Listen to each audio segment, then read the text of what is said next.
मुसलमान हूँ, मैं मुसलमान का बच्चा हूँ। मैं पाकिस्तान के लिए जान दी है, मैं पाकिस्तान के लिए जान दूंगा, मैं पाकिस्तान के लिए हर कुर्बानी करूंगा, मैं पाकिस्तान के लिए अपने बच्चों की कुर्बानी करूंगा। He was so brilliant. He had so much vision. He talked so beautifully. When he would talk, it would be like poetry. देखिए, मैं आपको एक बात बताऊं, भुट्टो शहीद की बेगुनाह फांसी, ये दिल हिला देने वाला वो है।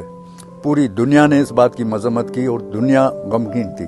मैं इसलिए पीपल्स पार्टी में हूँ कि जुल्फ़िकार अली भुट्टो शहीद ने वादा किया था अवाम के साथ और उन्होंने फांसी का फंदा चूमा। It was horrible. I mean, now when I look back on it, my father was very calm. And he talked to family matters. He talked to party matters. And I keep seeing his face. They asked at the end of the meeting, I said that I'd like to hug my father goodbye. He'd been the president, the prime minister. He'd brought them back from the camps of India. They wouldn't even open the cell doors for me to kiss him goodbye. And then we just went back and started the countdown to death.